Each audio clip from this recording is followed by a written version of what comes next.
नमस्कार, एक बार फिर स्वागत है आपका आप ही के चैनल एजुकेशन बाय डॉक्टर शमा के इस नए संस्करण में। आज हम चर्चा करेंगे दिल्ली स्थित किला मुबारक अर्थात लाल किले के ऐतिहासिक दृष्टिकोण से उसकी बारे में जानने का प्रयास करेंगे। दिल्ली स्थित किला मुबारक लाल बलुआ पत्थर से बनी एक भव्य इमारत है। ये लाल किला भारतीय और मुगल वास्तुकला शैली का अद्भुत नमूना है, जिसके डिज़ाइनर उस्ताद अहमद लाहौरी जो ताजमहल के वास्तुकार थे, उन्होंने ही लाल किले की वास्तु का शैली का डिज़ाइन किया है। शाहजहां ने अपनी राजधानी जब आगरा से दिल्ली स्थानांतरित करने के लिए लाल किले का निर्माण करवाया तो उन्हें कहाँ मालूम था कि वे एक ऐसी इमारत का निर्माण करवाने जा रहे हैं जो भारतीय इतिहास में मील का पत्थर साबित होगी। लाल किले को मुगल बादशाहों के मुख्य निवास स्थान के रूप में इस्तेमाल किया जाता था। 1757 की क्रांति के बाद अंग्रेजों ने लाल किले पर अपना कब्जा कर लिया और उसके ज्यादातर आंतरिक हिस्सों को नष्ट कर दिया। इसके बाद जब भारत आज़ाद हुआ तो लाल किला भारत सरकार के अधिकार में आ गया, जिसे बाद में विश्व धरोहर घोषित किया गया। आज भारत के प्रधानमंत्री हर साल स्वतंत्रता दिवस के अवसर पर इसी लाल किले से झंडा फहराते हैं। लाल किले का निर्माण शाहजहां ने 1638 टू 1648 के बीच यमुना नदी के किनारे बनवाया था। ये किला तीनों ओर से यमुना नदी से घिरा है। इसके मुख्य 6 दरवाजे हैं, जिनमें लाहौरी दरवाज़ा जो चांदनी चौक के ठीक सामने पड़ता है, वह उसके प्रवेश का मुख्य द्वार है। जैसे ही हम लाहौरी दरवाजे में प्रवेश करते हैं, उसके ठीक आगे ही आता है छत्ता बाजार। इस छत्ता बाजार के दोनों तरफ, जैसा कि आप देख पा रहे होंगे, विभिन्न वस्तुओं की बिक्री के लिए दुकानें हैं। किसी ज़माने में यहाँ पर हर किस्म का सामान बिकता था। यहाँ निवास करने वाले, चाहे वो बादशाह हो या आम सैनिक, यहाँ पर सामान खरीदने आया करता था। आज ये बाजार पर्यटकों के आकर्षण का प्रमुख केंद्र है। आज भी जैसा आप देख पा रहे होंगे, ये छत्ता बाजार अपने वैभव की कहानी कहता है। आज अगर ये इस तरह सुंदर दिखाई देता है तो आप ये सोच सकते हैं कि उस समय जब यहाँ पर राजा महाराजाओं की पत्नियाँ और अन्य लोग जब खरीदारी करने के लिए आते होंगे तो यहाँ किस न किस्म के सामान बिकते होंगे। ऐसे ही हम छत्ता बाजार से बाहर निकलते हैं, आता है 2 मंजिला नक्कार खाना। यह एक बहुत ही महत्वपूर्ण इमारत है। एक चौक के बीचों बीच बनी है, जहाँ पहले सरोवर हुआ करता था, अब ये मैदान बन चुका है। चौक के चारों ओर मनसबदारों के मकान, दफ्तर और बैठकें हैं, जो अब धूमिल हो चुकी हैं। चौक के आगे बढ़ते ही नक्कार खाने की इमारत आ जाती है, जिसे हथिया पौल कहते हैं। नक्कार खाने का दरवाज़ा हथिया पौल कहलाता है। इसे हथिया पौल इसलिए कहा जाता था क्योंकि दोनों तरफ हाथी खड़े थे। इस दरवाजे के आगे किसी को भी अपनी सवारी पर बैठकर जाने की इजाज़त नहीं थी। यहाँ पर सिर्फ शाही खानदान के सदस्यों को छोड़कर नक्कार खाने के अंदर प्रवेश करने की अनुमति किसी को नहीं थी। यहाँ पर हर रोज़ 5 बार नौबत बजती थी।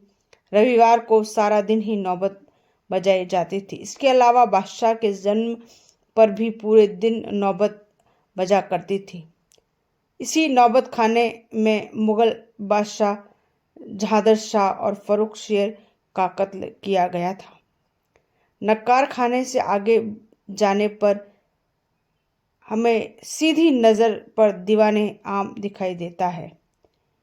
इस दीवाने आम ने शान शौकत के वो दृश्य देखे हैं जो किले में बादशाह के पहली बार आने पर हुआ करती थी। यहाँ पर जलसा हुआ करता था जिसमें चांदी के खंभों का दल बादल शामियाना लगा था। ये दीवाने आम का दालान आपको दिखाई दे रहा होगा जिसमें इतिहास के महत्वपूर्ण उतार चढ़ाव घटित हुए हैं। दालान में जहाँ जहाँ सोने के काम व कीमती पत्थर जड़े थे उन्हें निकाल लिया गया है, लेकिन उनके जो निशान बाकी रहे हैं वे भी कम खूबसूरत नहीं हैं। यही 8 फीट ऊंचे सिंहासन लगा है। जब कभी दरबार आम हुआ करता था तो बादशाह इसी सिंहासन पर बैठा करता था। खास मौक़ों पर यहाँ पर तख्त ताऊस भी लाया जाता था जहाँ पर बादशाह बैठा करते थे। दीवाने आम के उत्तर में एक दरवाज़ा निकलता है जिसे दीवाने खास, हमाम, मोती मस्जिद जैसी महत्वपूर्ण इमारतें आती है। जैसा आप देख पा रहे होंगे लाल किले का ये आंतरिक भाग कितना विशाल है। यहाँ पर बादशाह के निजी मकान भी हैं। रंग महल, जनाना खाना की तरफ यहीं से रास्ता जाता है। यही उत्तर की ओर हयात बख्श बाग भी है जो अपनी वैभव की कहानी स्वयं कहता है। दीवाने खास की इमारत संगमरमर से बनी हुई है जिसकी छत चांदी की थी जो अब नहीं रही। इसके ऊपर कलश लगे हैं। दीवाने खास के बीचों बीच एक नहर बहती है जिसे नहरे बहिश कहते हैं। जगह जगह इसमें फव्वारे लगे हैं और छोटे छोटे छेद हैं जहाँ से यमुना का ठंडा ठंडा पानी आता है।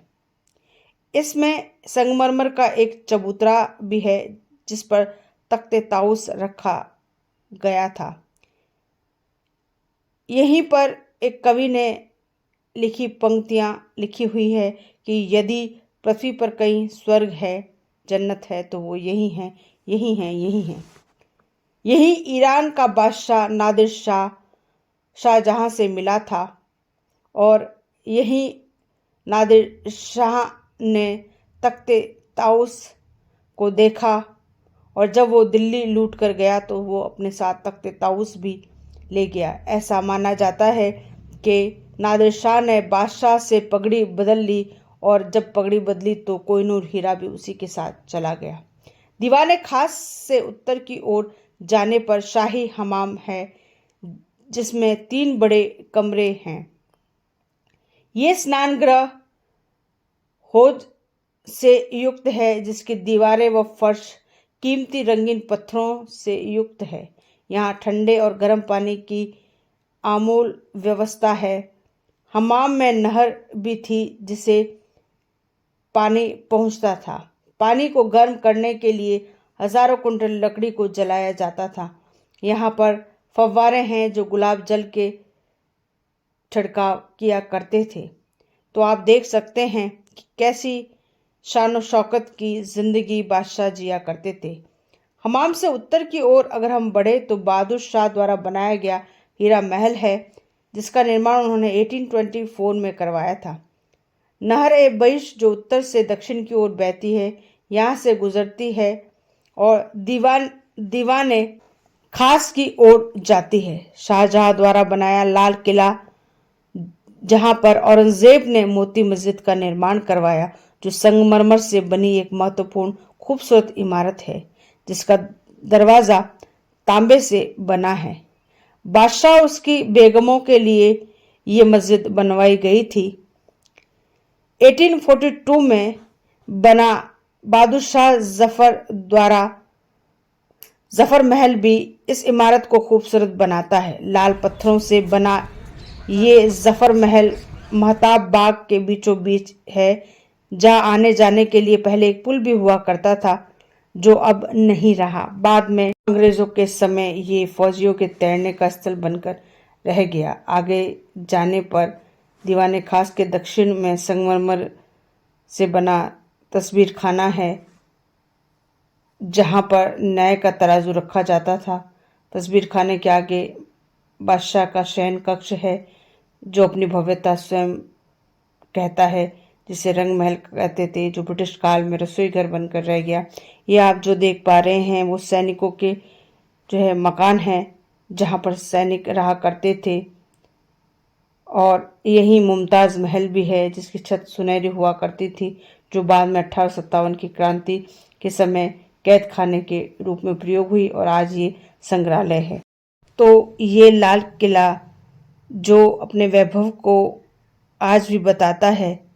हालांकि इसकी कुछ इमारतें क्षतिग्रस्त हो गई हैं और कुछ जो है वो क्षतिग्रस्त होने के कगार पर है, लेकिन भारत सरकार के प्रयास बहुत ही सराहनीय हैं कि आज इतनी पुरानी इमारत को भी वो सुरक्षित किए हुए है। आगे और भी उसके संरक्षण पर ध्यान दिया जाए तो बेशक ये इतिहास के लंबे दौर की कहानी को कहता रहेगा। आज का एपिसोड कैसा लगा बताइएगा ज़रूर। यदि आपको ये एपिसोड पसंद आए तो इसे लाइक करें, शेयर करें और चैनल को सब्सक्राइब नहीं किया है तो चैनल को सब्सक्राइब कर दें। फिर मिलते हैं ऐसे ही नए किसी विषय के साथ। तब तक के लिए अनुमति दीजिए डॉक्टर शमा को। शुक्रिया, धन्यवाद।